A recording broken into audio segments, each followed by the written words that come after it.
We're going to talk about money today, right? We're going to talk about how do you get your head right? How do you build the systems and the processes to really build something significant in the money side of your life, right? The financial side of your life.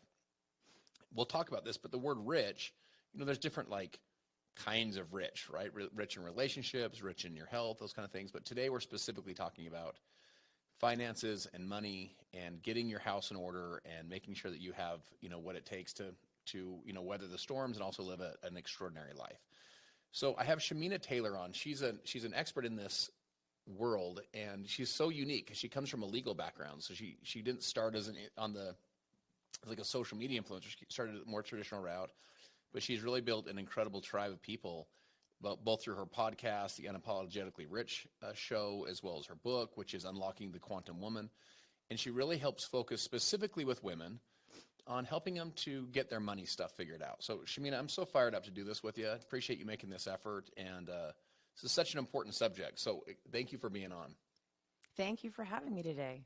I love talking about this subject. Let's start just in the mindset of money. I've worked with people oftentimes that I feel like they have one foot on the gas. They really want to make it happen in their life. And they're doing all this stuff, right? They're trying, they're working and whatever, but at the same time, they have like one foot on the brake. It's like their mindset is limiting of what money means. And, does it mean I'm a bad person or does it mean I'm greedy and so on?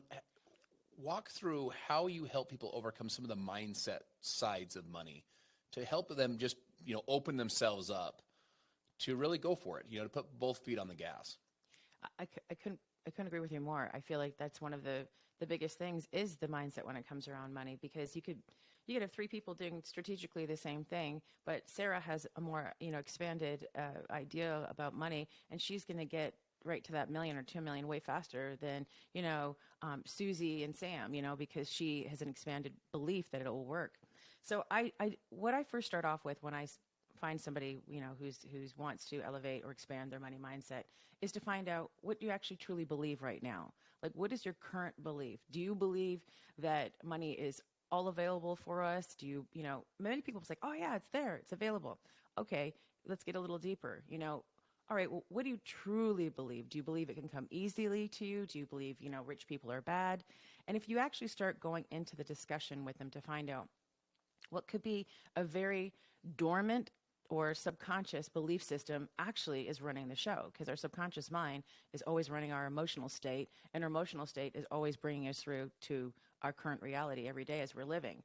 So I find out exactly what your belief systems are around money. And then the next thing I would do is like, what do you believe is holding you back? Because when you ask people to think, like, what do you think your biggest money block is right now? They'll tell you one thing, but it actually isn't the thing that is really standing in front of them. It's actually a very deeper core belief. I believe, and this is getting really deep really quickly, is that money is very emotional. And the way that we create our belief systems around it comes from our relationships with the past, like with our history. So we have like 3 core wounds: abandonment, betrayal, and unworthiness. And I can look in someone's business right now, see how much they're making per month, and probably and see the accuracy, how much money is being made each month. Does it go up? Does it come down? Do we have months where it's really dry, and then we have a big cash month, and then it go, like I can look in there. Can I see, are you really stuck at only $50,000 a month? Are you stuck at $100K a month? Or where are you, and why aren't you going to that next level? And I have to just ask them a couple questions, and this applies to males and females. It's not just, for women. If I see the money that goes up and down, in and out, I'm like, oh, maybe there's some betrayal there going on in your life because you just don't feel safe holding the money in or having it income consistently, especially if you're doing the same thing over and over again and you can't understand why the money is not consistently there. Oh, it's because you might be creating where the money might, go up and down. And if they have a big month and then a couple dry months, well, there's probably an abandonment wound sitting there where they're like, I got all the money, but then I'm afraid it's going to go away. So like, you know what, I'm going to make it go away. Or they'll have big hits and then something big will come, a big loss will come in their business and it'll go back out again. So that's just like on an emotional standpoint. But on the mindset standpoint, if you believe that money is bad, if you think rich people are bad, or you were told that, you can waste money, those belief systems will be trickling in all the time. Well, it's just going to go away. It's just going to leave me. So I get down to your belief systems and your emotional state around it in order for us to come up with a new blueprint or a new way of looking at it. So walk me through your story, because you didn't come from a traditional money background. You came from a legal background, but I know you had, so let's unpack some more of that story, but then also let's get into when you're talking about like abandonment and some, I know you had some challenges with where you felt abandoned by your father, for example. Like how did you start to have these own self-realizations for yourself? One, and then how did you start to formulaically teach it to other people? Wow. Okay. So I know we only have a certain amount of time today, but I'm going to get to it. So I believe, and this is like for high achieving women, and I'm just going to kind of give you a backstory and then kind of bring you through how I got to this process. My belief system is a lot of the women that I mentor and the women that I see, and it can even apply to men, to be quite honest with you, that are very high achieving. They're very successful. They're out there proving themselves to the world. I would say that I was one of them. And usually when we've had some level of distrust or trauma, or we've had, and it doesn't have to be major trauma like me, it could be something that was very small, could then create the feeling of unsafety, so not feeling safe. And so most of the times when we're high achieving people, we go out there to prove to the world that we actually are in fact amazing. Like, watch what I'm going to do.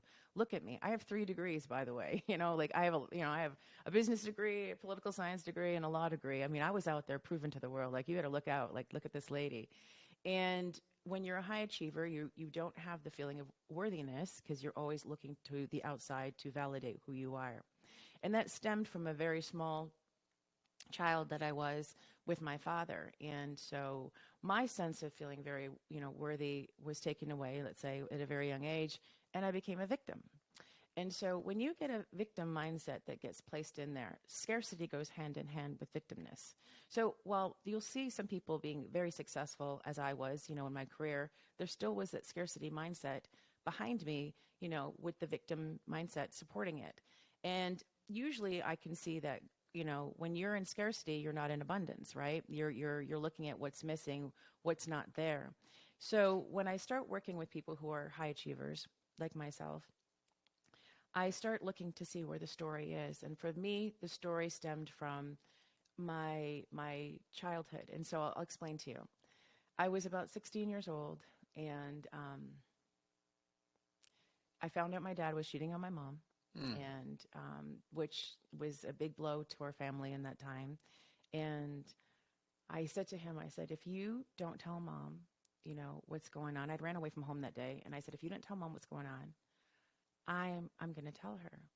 And my father up to that point, he was quite physically abusive, and it had started happening when I was probably like 13. I started liking boys, and he did not like that, and he was very controlling, very strict. And so I couldn't do anything. I couldn't go on any of the dances. I couldn't have a boyfriend, none of that. And in that moment, when I said that to my dad, I heard him just, like, the phone just went, blank. When I got home that day, I went up to my room because I was trying to run away because I knew I'd been gone. I was in trouble. And I knew I'd dropped a bomb. I can't remember a lot of the things that happened at that moment, but he had found me, and he started beating me. And it was like there was no rhyme or reason of why, I was getting this beating. There was no rhyme or reason, except he was on top of me, like smashing my face into the carpet. And to be honest with you, as a 16-year-old girl, and I'd already been hit before, this was like the worst beating of my life. I thought this was it. I was done for. So I was trying to grab something to, like, hit him. I got this phone that was right beside, the ground in the living room. And that was my moment to break free. And I remember hitting him pushing him off, and then running out of the house in my bare feet into my neighbor's house. In that moment, I had lost all sense of safety. I mean, it was gone. And my mother had asked, like, let's not, press charges. Let's see how we can work things out. And to this day, she regrets that decision. But it was one that she was also in an abusive relationship. But, it's just a cycle. But from that moment on, I never got therapy for it. I was just a woman who learned at a very young age, you better survive or else. I learned how to pick myself back up again. I also learned how to protect my heart, which was not a very, it's not something that I suggest we all do, but anybody who's ever been through anything where your heart's been broken or you've experienced any level of trauma, you learn to go into survival mode, which I did. And because I was in survival mode, it literally helped me achieve a lot of success in my life till I reached a point. And that point was on a yoga mat in 2013 when I just finished bodybuilding competitions. I was a bodybuilder. We did figure and so even the fitness was part of your yes. high achieving too. I was like everything. I was going to be the best at it. I did a triathlon. I had no business swimming in the water, but I was going to do it. That was, I can prove. And approve is approval, and it's looking for that worthiness within. So at that day on the yoga mat, I had never done yoga. I had done yoga probably 3 times, sorry. And my girlfriend was going to be on TV, and I wanted to be on TV. This was a moment where I was like, I was going to have my starring moment. It was B-roll. Let's just get real. And I didn't like yoga, but I was willing to do it. And in that moment on this yoga mat, we're 15 minutes in, and I was so annoyed. I was looking at the clock saying, how much longer do we have? She said, put one foot one way, put another foot the other way. And as I was doing that, I was going through this physical pain, and I was like, oh, I'm going to push through this. I was about 40 years old at this point. And I was 16 when that original, stuff had happened. And at this moment, I felt this physical pain. I started crying and crying and crying. And the physical pain turned to emotional pain. And for the first time in my life, I had this release on this mat. And in that moment, she was talking, saying, are you happy in your life? And at the moment, I was like, I don't remember who Shamina was. I had all the successes, the career, married the handsome guy, 2 kids. We had our mansion. We went to Europe in the summer, the Caribbean in the winter. I had all the Louis Vuittons. I had all the success, right? But in that moment, awakening came to me that none of it mattered. I didn't have peace. And so that was the journey that I began on to start figuring out, why did my life turn this way?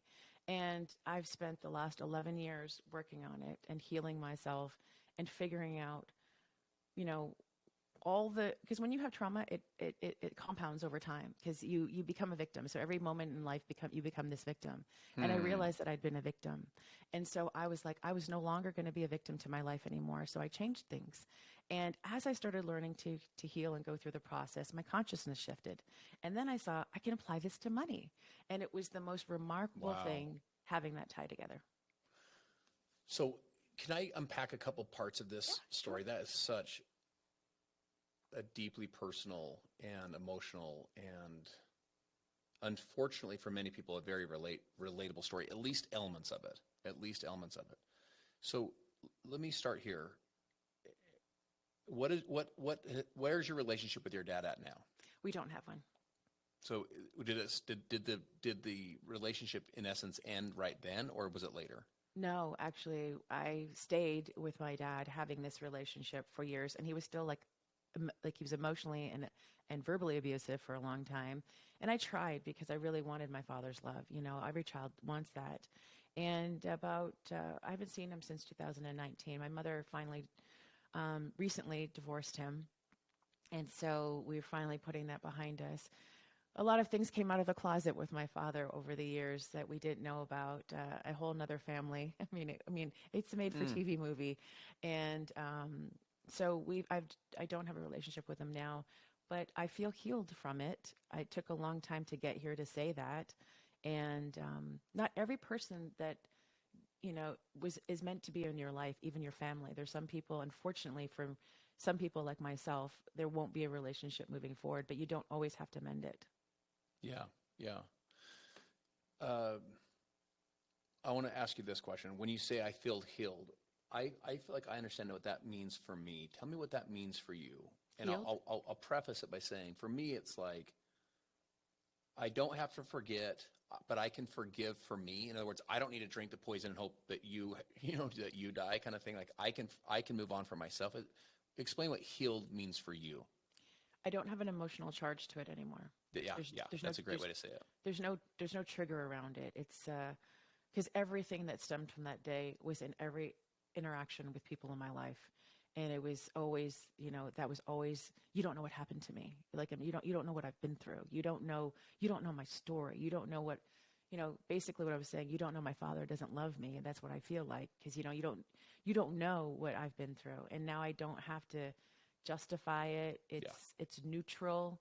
I look at it now almost from a place of gratitude, that had I've not been through this experience, I wouldn't be the woman I am today, the mother I am today.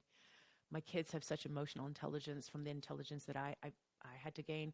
I've broken a generational curse that's probably been with us for a long time. And my story has become my strength.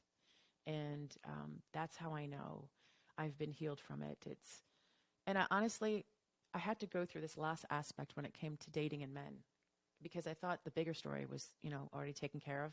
But then the toxic relationships with men, I had to really heal through that, and realizing that, no, I actually do deserve a man who loves me and treats me with respect. And I didn't know that up until just a couple of years ago. Wow.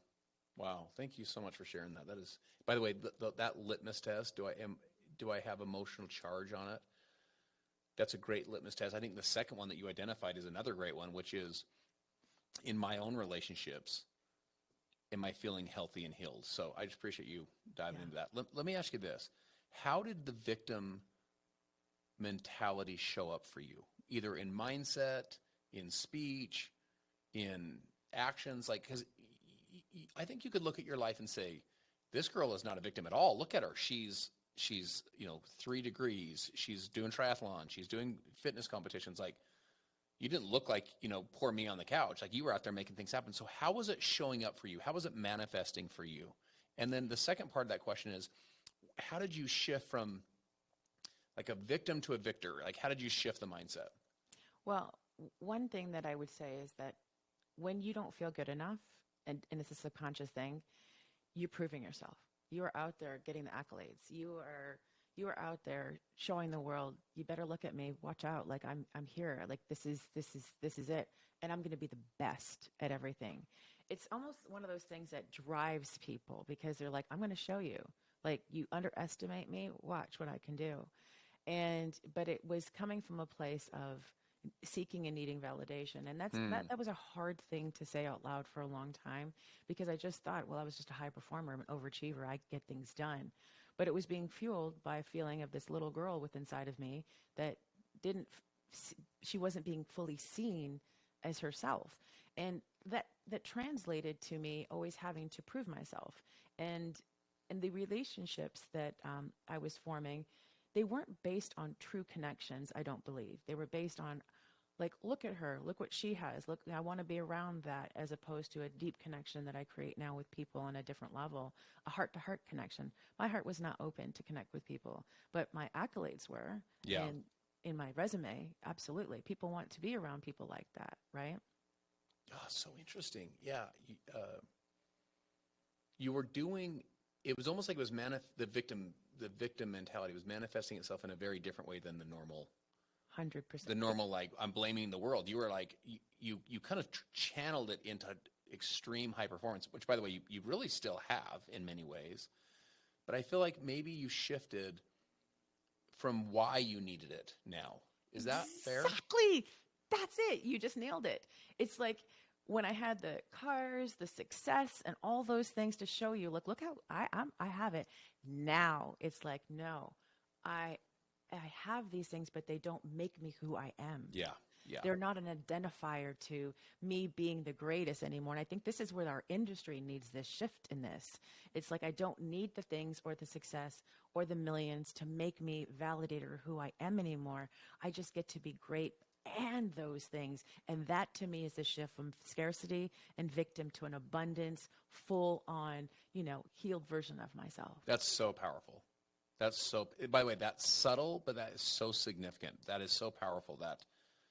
That shift, to me, that to me is maybe one of those ultimate wealth building mindset shifts. That, like, as a human, as a soul, like, I have value and purpose and meaning. Yes. And then it can get into economic value in the marketplace, where we can go out and build wealth and build riches. Look, I want to hear your definition of rich. I think you have a deeper definition than you have a lot of money. You know, like, Oh, absolutely. yeah, And walk us through, unpack how you look at rich or being rich or what that means to you or how you teach your clients to identify as rich. okay, first I want to admit it took me a long time to say the word rich because, or at least identify with that word rich, because it still would trigger me in the moment of like, oh, but you can't claim you're rich because rich is such a bad word of these, it's a taboo word. Rich people don't talk about being rich, and we don't acknowledge being rich. We just are rich, right? And so for me, rich means richness. It means having all. It means and. It means both. It means what do you truly desire in your soul that will make your life the most amazing life while you're here having this human experience? What will make you feel rich? And to every single person, that's a very subjective, description, because richness for some woman might mean, just having a beach house and being with her children in the sand, and that's it. And for another woman, it might mean flying in a jet and living all across the world and going through Europe. And for another woman, it might mean, I don't need all those things. I'll have my straw bag and I'll just eat my organic food that I grew in my backyard. So for each individual, it's quite subjective. And so I like nice things. I believe that, we can have a beautiful life. I can have this, that, or whatever it is. Nothing is off limits. And that's what I want people to really believe. What their definition of rich is that there's nothing off limits. There's nothing that you have to choose between. If you desire both, all the above, go for it. If it's I don't want us to live in limits. And so feeling rich is a limitless way of living, feeling, and thinking about how wealth can be in your life. Walk us through, I'm interested how you teach this with the people that you work with and that you coach. So I'm listening to this right now. In this case, let's just imagine I'm a woman. I'm listening to this. I've got a family, got all the responsibilities that come with that. I'm married. Maybe I have a career, like a working career, but maybe I'm building a business, a side business, or have the dream to build a side business. Once we work through some of the emotional stuff, some of the mental stuff, and some of the genius of and, it's not and or, like you can have this or this, like a family or success. It's like, no, it's a genius of and, I can have both. What are your philosophies on how they go to that next level more tactically, like systematically? Like, sure. What are you teaching them to do to say, okay, let's ramp up your wealth building, your money creation? Like, what are some of the things that you're teaching them to start doing? So there's some core things when I start looking into a woman's business or her, her potential for her business is, of course, first, I believe that we are the blueprint for our life and business. So as you said, we'd go through her mindset. Now, I see things showing up in their business, how they're strategically doing things. Now, we go back to I am my avatar, being an overachiever. And when I see a woman who's overperforming in her business, where she's doing all the things because she's wearing all the hats, she hasn't created a proper team to fully receive support. And one of the things that I find for a lot of the entrepreneur women that I work with is that their ability to receive, which I do believe is one of the top things to having extraordinary wealth, is being able to receive the wealth. And I believe that's rooted in our feminine energy. And when you're closed off and emotionally stuck like I was, and I believe I was in my wounded masculine state, proving to the world, I didn't give my feminine the opportunity to come in and say, oh, let my creativity flow. Let me allow people to support me. Let me be able to believe that I can put an offer out there and trust that this offer is going to sell. No, let me chase behind it, follow up, look for the people, be in that, I believe money is masculine for most of us women who are high achievers, because we look at it for safety, security, and we look at it, to take care of us. But if we're in that masculine state, chasing the money, like a lot of the women who are running businesses in my world, you're literally going after the man as opposed to letting the man come to you. So that's when I have this shift and I bring them through my process of first identifying where they are being too much in their wounded masculine state. We can then start realizing, oh, you're not delegating correctly in your business. You're not receiving the support. Actually, your offers, you're giving way too much. You're over-delivering on this offer. And you know what? You're not charging enough, because that scarcity little mindset comes in and they're undercharging. And a lot of them have a hard time with high ticket or charging more, and they're exchanging time for money still. And so they're not actually going out living their lives and relaxing a little, and they're constantly on. And so when we rework this in many different ways, these are strategic things, the money starts coming. Like they literally will, double their money in a short period of time. They'll start hiring, different team members. They'll start relaxing in their business, and they'll let the flow of the wealth to come to them. It sounds a little, woo-woo, but it really is a system, because I can identify where they're not opening up the tap for more wealth to come in, and that's why they're stuck at maybe that income limit every month. Yeah. Just a case in point. So before we started the podcast, we were speaking about a couple of events that you have coming up and so on.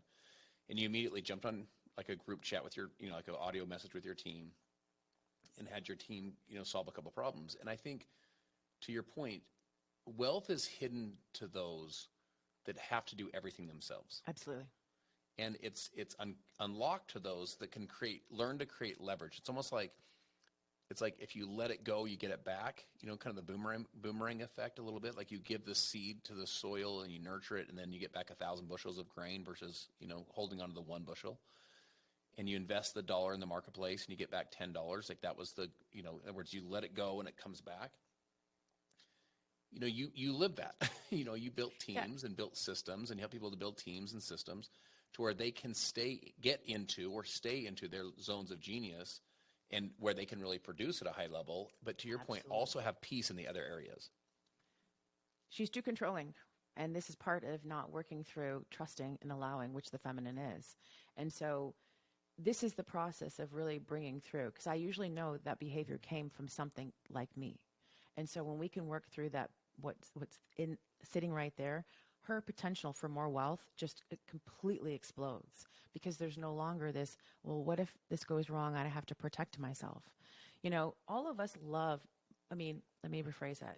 For those of us that love money and know what money can do for us, we want to access more of it. So the only way to access more of it is to find out where the limits live. So if you are in the limits, then you're only going to get so much every month. I believe that we don't have our name on money. It literally is just circulating in and out of us. And how can we open how much more circulates? They are printing this stuff all over. So just open up your flow to get more to come to you, so you can do more with it. But if you're holding on to it really tightly, and you're afraid to invest in it, or you're afraid to spend, or you have this fear around it being gone, again, that abandonment and not coming back, then you're going to always hold on to it very tightly, and you're not going to allow yourself to grow, or have your wealth grow for you. Do you see this feeling of control? Like, I need to control every decision. No one can do it better than I can do it. I need to kind of be in the weeds. Do you see that more with women than you do with men? Is it equal part, both and both, or more with men than you do with women? I see it more with women, actually. I feel like women, it's our emotions are a superpower as women, and many of them have shut down their emotions. Because growing up, I don't know if it would happen for you, but nobody said, "Hey, Justin, how are you feeling? What are your emotions?" I mean, but especially for a young girl, it was told, "Don't cry. Big girls don't cry. Let's." We were already taught at a very young age to close off our emotions. And for a woman, when she is controlling, she's trying to control all the emotional aspects that are going on, so that she can shut down and perform. And so, yes, you can do that, but only for so long, and you get a cap. So I do feel like the control is just one of the things that she feels like if she can control it, she can predict it, she can see the outcome. But people who are like that, and I don't feel like you're like that, but it's when you're trying to control all the outcome, you're actually capping yourself of what's potentially available for you. And I feel like that's just the next level of high performers, to just let go and trust and open up. Do you feel like, for you personally, is this a journey? You know how it is. There's some journeys we go on where it's like, I used to smoke, I don't smoke anymore. Boom. There's other times where it's like, I still kind of control too much, or I still can, maybe get it too much into my masculine energy, and I need to remind myself to be, let my creative. Do you struggle with just for you, like going back to masculine and back to feminine? Are you like, no, I kind of figured out, like I cut it off and I just make it happen moving forward? I did for a while, I will add, and it took a moment to really adjust, because I'm a single mom, and that is as most masculine as you can get, because you're nurturing. I have to take care of, 2 children by myself. And I had to, raise my son to be in his masculine. So I had to really step back, and I invite him into conversations, even when it comes to, taking the garbage out. Would you mind taking the garbage out? I try not to dictate and tell him. So being the single mom actually helped me not be so much in that masculine, because I had to be really careful about how I was raising this young man so that he could be in his powerful, masculine too. And I find that sometimes I will try to do too much, and I will be like, this is not my job. This is my team's job. I don't need to be doing this. Got it. And micromanaging is one of the things that are a biggest sign for many of us. And I immediately know the hit when I say to her, you have a hard time with the team. You have a hard time with support. You have a hard time. And she'll be, how do you know? Because I know it's a hard thing. And it took me 2 years to let my team support me. So it was definitely where I was just like, I can trust. I can go away on trips. I know that they have everything under control. I can know that they're doing their job. I don't need to keep checking up on them. I was afraid of them leaving. So my abandonment kept coming up like, oh, they can leave. And I'm letting these people see me and be vulnerable to them and trust them. They could turn around and leave me. And my one team member's like, I'm not going anywhere. I'm never going anywhere. And by her telling me that, it really started making me feel safe to be supported. So no, it's a process to allow that to happen. And as far as the masculine, and I was at a TV station in Charleston, I think in December, and I was pulling my luggage in, and the producer said, "Can I help you?" And I was like, "Oh, I got it." And I was like, "Nope, actually, you can have it," because I forget. I had to remind myself in that moment, like, okay, no. So yeah, it does pop up, but it's like quickly I can turn around and realize that no, if I let more people help me, I let myself receive more, I'm going to achieve more. It's just being vulnerable, and we don't want to be seen as weak, especially strong, successful, high-performing women. And so when we let people help us, it feels at first like a weakness, like I can't do it all myself. But while I've realized, looking at Elena Cordone and other women who I've been around who are billionaires, they didn't get there because they did everything themselves. It's because they allowed people to come in and help them. Do you mind if I make an observation about that? Because vulnerable is one word and one way to think about it. I want to hit you with another observation. I want to hear your thoughts on this. So to me, there's also a deep level of humility. Oh, yeah. Because the antithesis of humility, the opposite, would be pride. And pride, sometimes I think we think to ourselves, pride is I'm so rich or I'm so whatever powerful that I'm proud of how. Listen, pride also is the person that says, they are broke and they are poor and they are destitute, but they are too proud to change. Are you following what I'm saying? So pride can be both sides, right? The opposite of pride would be humility. And pride, by the way, is I can do it all myself. There's an essence of pride there, where humility would be the Latin root is humus, which is organic, dark, rich, fertile soil. So it's soil that you can plant in, and it's wanting to grow, it's willing to grow, it's looking to grow, it's fertile. The soil's fertile. To me, that idea of like you can give it up to others is also a level of humility, because you're wanting to grow, you're willing to grow. You don't have to do it all yourself. It doesn't have to be all your own accomplishment. It's like the power of the team. And so your vulnerability, I think, is one part of it. And the other part, as I watch it and listen to you explain it, there's a humility to it where doesn't all have to be about you. You're okay to ask for help. It's okay to receive the blessing as well as try and give the blessing. This is an abundance thinking mindset, because because scarcity will drive you to control and to not receive that way. But, you making that awareness and assessment, it's because I'm okay with knowing that I can receive and have help from everybody else. And it doesn't always have to be about me. And I feel like that is a true sign of, abundance. And I don't need to have the saying that I did it all myself. I don't need that anymore. I don't need that validation because it's not being rooted from my scarcity. So I think you're absolutely right. I'm the first one to say my team is, one of my biggest supporters, and I wouldn't be where I am without them. So I love that. I love what you said, and I'm gonna journal on it a little bit more because I think it's beautiful. And I feel like because my stories have no power over me, or my history and my experience, I can have that humility because Yes. I don't have shame around it anymore. I don't have shame to come and affect me or sabotage me anymore, or the feeling of not good enough. So of course I can lead with it. Yeah, no, you can feel it goes back to that kind of breakthrough discussion we were having earlier of that you can have the conversations without the triggering response, and that you're worthy and whole as a human, and then you can have the which is all the success. So you wrote a book, and I think your title's so interesting, Unlocking the Quantum Woman. So explain what the quantum woman is and how you help to unlock that woman. So I actually just recorded my audiobook yesterday, so this is all. Yeah, isn't that quite the experience? You can hear yourself breathe, you know? Oh my gosh, it was actually harder than I thought, to be honest with you. I get it. It's funny because you do stuff like this, you know, like you talk and speak and do podcasts, whatever. When you go in the sound room, there's zero sound, right? You put on the things, you're just like, you can hear yourself thinking. You're like, oh my gosh, this is so intimidating. It's so true. And I'm like, and I was talking to the producer, and I was like, why is this so hard? He's like, because this is not your profession. And I'm like, okay, good. Because I think I could do everything. And that was a moment where I was like, I'm going to get through this, but I did, I got it done. Anyway, in the book, it's talking about creating, the ultimate life that you really want. And I feel like for me personally, going through this journey that I went on, as I started to heal certain areas or belief systems around my life, I started knowing that I could think a thought, because our thoughts create a reality. I could think the thing that I wanted, and it would show up. And so I'm like, so I'm always in charge of what I'm creating. So if I want something in my life, the only way I'm going to get more of it is for me to be self-accountable and get out of my own way. So do I need to change a belief?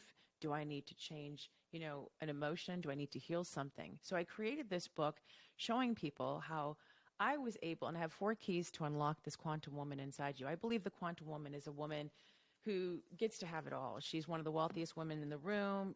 She is a woman who can create exactly what she wants. She is confident. She's courageous. She's basically that version of yourself that that's inside of you that can create what you want. So in this book, there's the 4 keys are desire, heal, align, receive.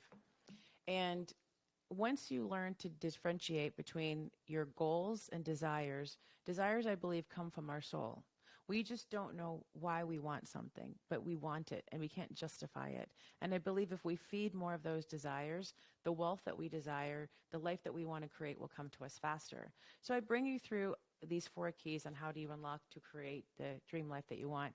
It has been doing so well. Every woman that's read this book is buying it for others. We created book clubs, and I wanted it to be the book that a woman bought and said, here, you need this, for her girlfriend, and it's become that.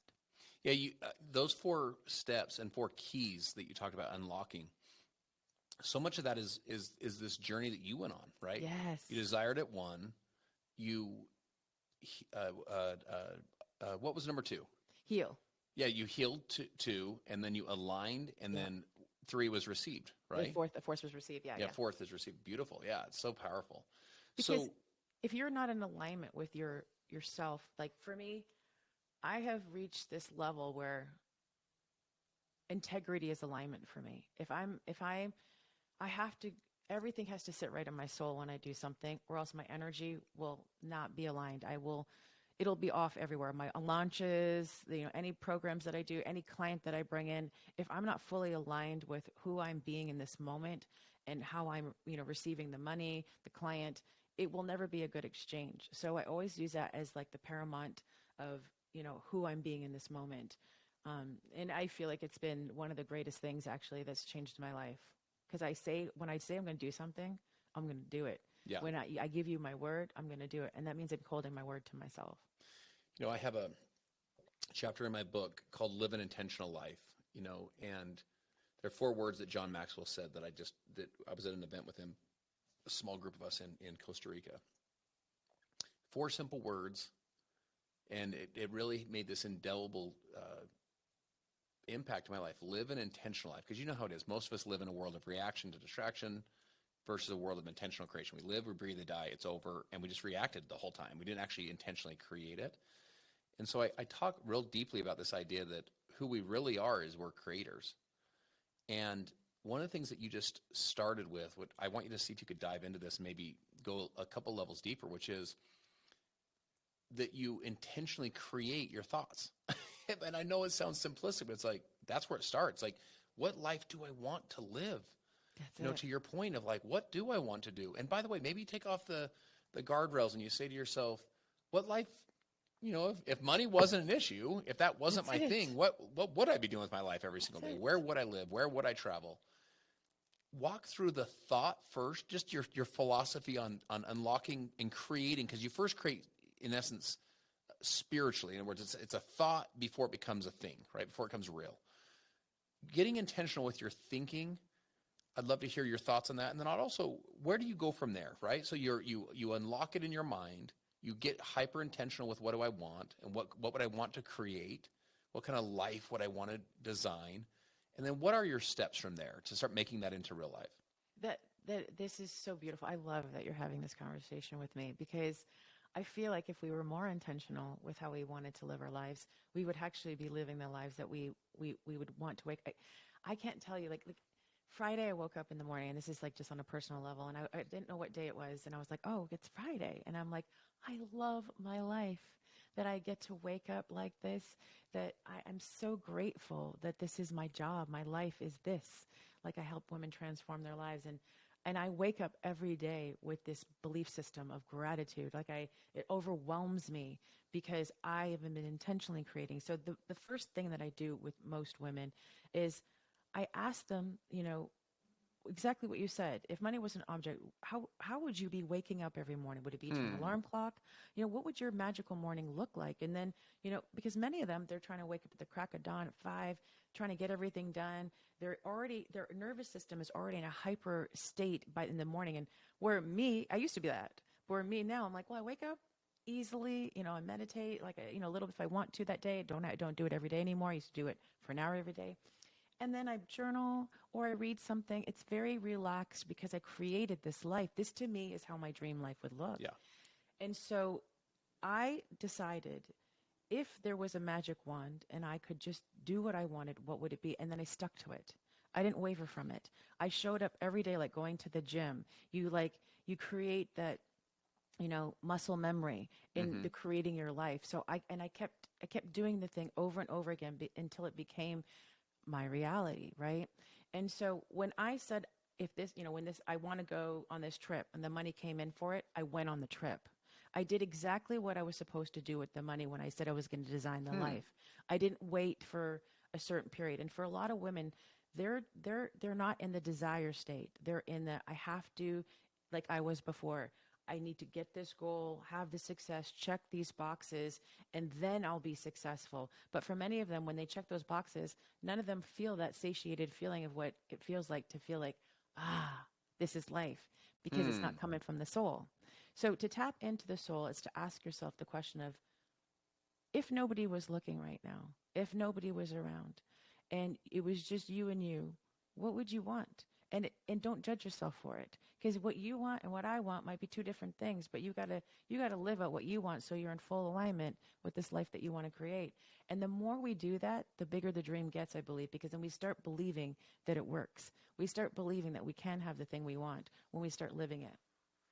Yeah, so interesting. It's so good. And to your point, it starts first in those thoughts, and then those thoughts start leading into these habitual habitual habits, right? So we repeatedly do over time.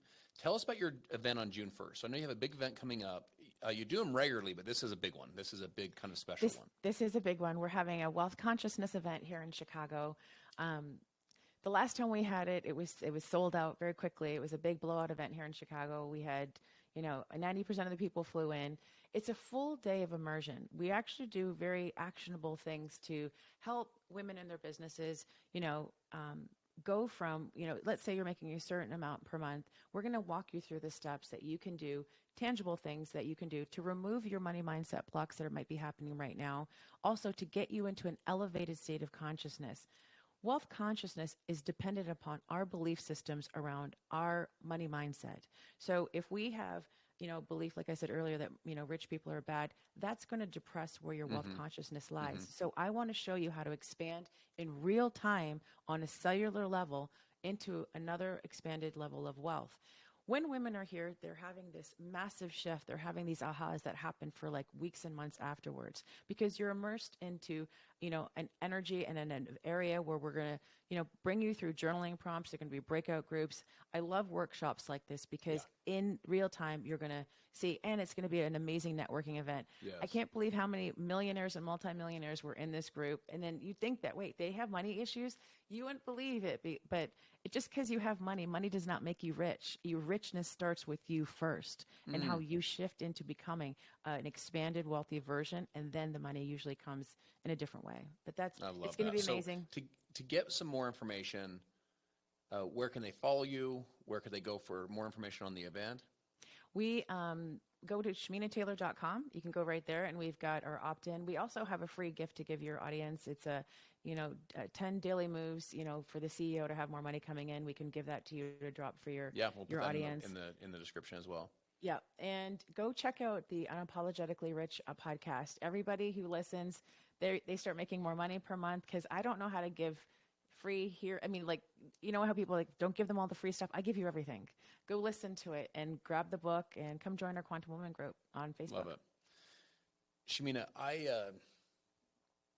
as I was kind of preparing for this and listening to your content, and I just want to honor you for your willingness to be really, really vulnerable and really sincere in the journey that you're on. Not that you're through, that you're just it's like you're watching it real time, and everything to do even with those really traumatic and really very personal moments with your father, to going through some of these when you say, I'm still working on that one, or that one I figured out here, it's like a real-time experiment, and you're serving so many people through the process. So I just really admire that. You don't just show up only as just this really powerful, positive, polished person, but you're also showing up as someone that's saying, hey guys, I didn't always have this. I didn't always think of it this way. This is the shift that I had. And your ability to systematize that and teach that is really powerful as well. So just want to tell you how much I appreciate you sharing this journey and inspiring people as you go. Thank you. That means so much to me. I love how you see me. And it was really nice to get that feedback, and I really, really appreciate it. And having me on your show, and this discussion went a different way today, but I actually think it was so beautiful, so intentional, and I think that people are going to get a lot from it.